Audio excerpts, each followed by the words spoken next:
सब guys car info में आपका स्वागत है। टाइटल और थंबनेल देखकर समझ ही गए होंगे। आज हम बात करेंगे टाटा मोटर्स के बारे में। टाटा मोटर्स की जो सेल्स है दिन बर दिन डाउन होती जा रही है। इसका रीजन क्या है प्रॉपर डिटेल में जान लेते हैं। यही नहीं कि इनका आफ्टर सेल सर्विस अच्छी नहीं है। अगर ऐसी बात होती तो 2024 में ये हुंडई को पीछे ना छोड़कर सेकंड पोजीशन पर ना आती। यहाँ पर इनकी मेन डाउनफॉल का रीजन जान लेते हैं, क्या क्या रहते हैं, किस कारण से इनका डाउनफॉल आया है।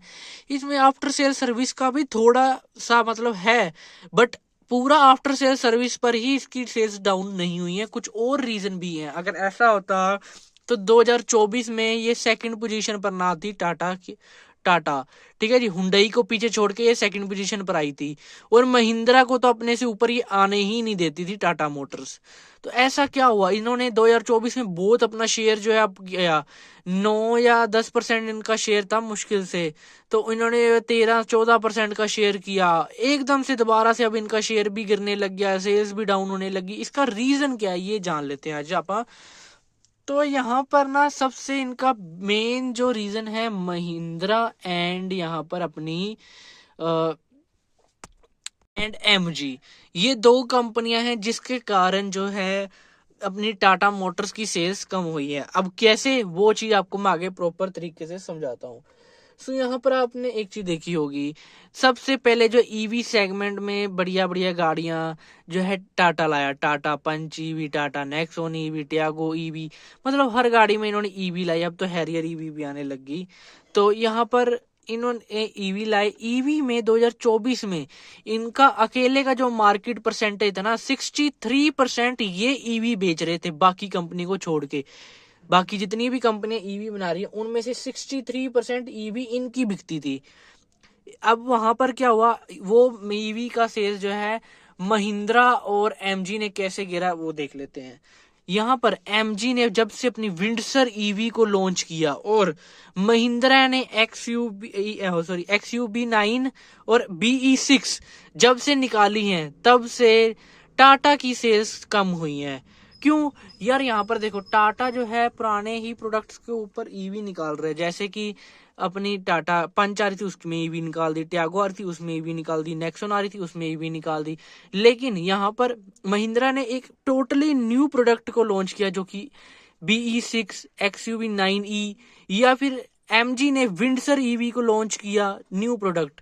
जब इन्होंने भी अपने जो है प्रोडक्ट पे ही, जैसे महिंद्रा 3XO पे इन्होंने क्या किया, 400 करके उसको ईवी कर दिया, लेकिन वो नहीं चल पाई, उसकी सेल्स बहुत ज्यादा कम हुई। वहीं पर एक एमजी ने भी 2020 में अपनी गाड़ी निकाली थी, जिसमें नॉर्मल पेट्रोल डीजल भी था, साथ में इन्होंने ईवी वर्जन भी निकाल दिया। वो व्हीकल नहीं चल पाया। टाटा को ये चाहिए कि नया व्हीकल लॉन्च करें, न्यू सेगमेंट की एक गाड़ी लॉन्च करें जिसमें ईवी दें। इन्होंने क्या किया, हर गाड़ी में ईवी डाल दिया जो इनके पास ऑलरेडी है। तो वहां पर इतना इफेक्ट नहीं पड़ता। जैसे अब विंडसर ईवी जब से आई है ना, एमजी की सेल्स कहीं ना कहीं बढ़ी है। एमजी की पेट्रोल डीजल में इतनी सेल्स नहीं है, ईवी में ज्यादा सेल्स है। एमजी की जब से विंडसर ईवी और कोमेट कोमेट ईवी की थोड़ी ठीक ठाक सेल्स ही होती है, वो 800 से 1000 यूनिट ही हर महीने बिक जाती है, जो कि ईवी के लिए ठीक ठाक सेल्स है। लेकिन विंडसर ईवी बहुत ही ज्यादा बढ़िया परफॉर्म कर रही है, जिसके कारण टाटा की सेल्स डाउन हुई है। वहीं पर महिंद्रा की XUV9E BE6 के कारण भी सेल्स डाउन हुई है इनकी।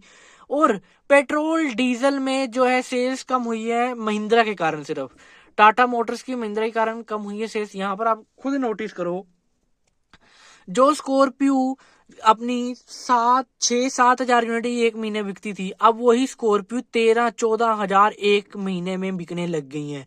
जो बोलेरो एक महीने में 5-6 हजार यूनिट बिकती थी, वो बोलेरो आज 10 हजार यूनिट एक महीने में बिक रही है। XUV700 की जो यूनिट पहले 4-5 हजार थी, वो आज 8-9 हजार यूनिट बिक रही है।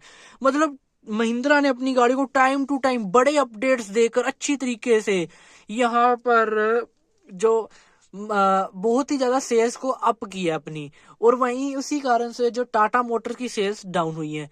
अब डीजल में ना 60-70% जो सेल्स हुई है ना, वो महिंद्रा की है। 60-70% जो है डीजल जो है सिर्फ महिंद्रा ने बेचा है। बाकी ब्रांडों ने जो मिलकर 40% बेच पाई हैं। वहीं पर अब टाटा को ये चाहिए कि अपनी कोई नई गाड़ी जो है क्रेटा और सेल्टोस के सेगमेंट में निकाले या कोई बढ़िया गाड़ी निकाले, और यहाँ पर चाहे ईवी में निकालें चाहे पेट्रोल सीएनजी डीजल में निकालें, लेकिन अब टाटा को जरूरत है कि एक अच्छी नई गाड़ी को लॉन्च करना बढ़िया प्राइजेस पर। मेन अपना जो है क्रेटा और सेल्टोस के सेगमेंट में ये निकालें तो बहुत ही ज़्यादा बढ़िया हो सकता है कहीं ना कहीं। इनका मेन डाउनफॉल का रीज़न यही है कि ये अपनी गाड़ियों को जो है बस ईवी में कन्वर्ट कर रहे हैं, लेकिन कोई नई गाड़ी को लॉन्च नहीं कर रहे हैं यहाँ पर। इनको अब जरूरत है नई गाड़ी लॉन्च करने की। बस यहाँ पर मेन यही है कि महिंद्रा ने इनकी पेट्रोल और डीजल कार का मतलब छीन ली सेल्स, और वहीं पर जो है अपनी ईवी में भी महिंद्रा एंड एमजी ने यहाँ पर इनकी सेल्स को छीना है कहीं ना कहीं। लेकिन 2025 में अब ये 4th पोजीशन पर आ चुकी है। फर्स्ट पोजीशन पे अपनी मारुति, दूसरे पे हुंडई, तीसरे पे जो है अपनी महिंद्रा एंड महिंद्रा, चौथे पे आती है अब टाटा, जो किसी टाइम दूसरे पोजीशन पे आने लगी थी। लोगों को लगा था अब ये दूसरे पोजीशन पर आ जाएगी हुंडई को छोड़ के पीछे, लेकिन ऐसा नहीं हो पाया। ये तो एक पोजीशन उल्टा डाउन चली गई। अब यहाँ पर टाटा के ऊपर ये डिपेंड करता है वो अपनी नई कोई गाड़ी लॉन्च करते हैं या नहीं, या पुरानी गाड़ियों में ईवी ईवी ईवी देकर ही काम चलाते रहेंगे। जैसे अभी ये पंच ईवी का जो है फेसलिफ्ट या नेक्स्ट जनरेशन ला रहे हैं दिवाली फेस्टिवल सीजन के आसपास, लेकिन इनको चाहिए था कोई नई गाड़ी लाते तो उससे बहुत ज़्यादा कहीं ना कहीं सेल्स में सुधार आ सकता था। बिकॉज ऑफ नई गाड़ी एक नई होती है, अब नई गाड़ी आई है उसकी हर जगह बात हो रही है हर जगह। अब इसमें नेक्सॉन में ईवी दे दी जैसे एग्जांपल के तौर पे, वो इतनी यार नहीं होते कहीं ना कहीं। दूसरी बात, इनकी आफ्टर सेल सर्विस के कारण भी कुछ ना कुछ सेल को इफेक्ट तो होता है कहीं ना कहीं। मतलब थोड़ा छोटा सा इफेक्ट पड़ता है, लेकिन इफेक्ट कहीं ना कहीं पड़ता है। बिकॉज ऑफ टाटा मोटर्स की जो है ऑनलाइन यूट्यूब वगैरह इंस्टाग्राम पर कुछ खास रेपुटेशन वगैरह नहीं है से अपनी सर्विस के मामले में। तो यहाँ पर इनको वो चीज़ अब सही करनी चाहिए कहीं ना कहीं। लेकिन यहाँ पर महिंद्रा की थोड़ी सी यहाँ पर सही दिख रही है। महिंद्रा ईवी के मामले में बहुत ज़्यादा सीरियस कहीं ना कहीं देखने के लिए आपको मिल रहा है। ईवी में महिंद्रा आपको अच्छी सी तरीके से गाड़ियों को लॉन्च कर रहा है, देन उनको टाइम टू टाइम अपडेट्स या हर चीज़ कर रहा है। और वहीं पर एमजी भी, कहीं एमजी ना बहुत ज़्यादा इन्होंने पैर मारे थे, एमजी कहीं ना कहीं बंद होने की कगार पे आ चुकी थी, लेकिन जब से एमजी विंडसर ईवी आई है ना, एमजी थोड़ी सी ऊपर उठी है। बिकॉज एमजी की जो पेट्रोल डीजल सीएनजी मोटर्स है वो इतना नहीं बिक पाते, लेकिन इलेक्ट्रिक व्हीकल में एमजी ने बहुत अच्छी पकड़ अपनी बना ली है। अब अपनी जो टाटा मोटर्स रहती हैं उनको या तो नई ईवी लॉन्च करनी चाहिए बढ़िया प्राइसेस पे, बढ़िया फीचर्स और बैटरी बैकअप के साथ, या फिर इनको बढ़िया कोई नई गाड़ी लॉन्च कर देनी चाहिए क्रेटा सेल्टोस के सेगमेंट पे, तो ही इनकी इंक्रीज सेल्स हो सकती है। नहीं तो इनकी ये सेल्स जो है दिन बर दिन डाउनफॉल करती ही जाएंगी। सो यार ये कुछ मेन रीज़न थे कि जो अपनी टाटा मोटर्स की सेल्स डाउन हो रही थी। सो आज की वीडियो में से इतना ही। वीडियो अच्छी लाइक कर देना, चाहें सब्सक्राइब कर देना। Thank you for watching, bye.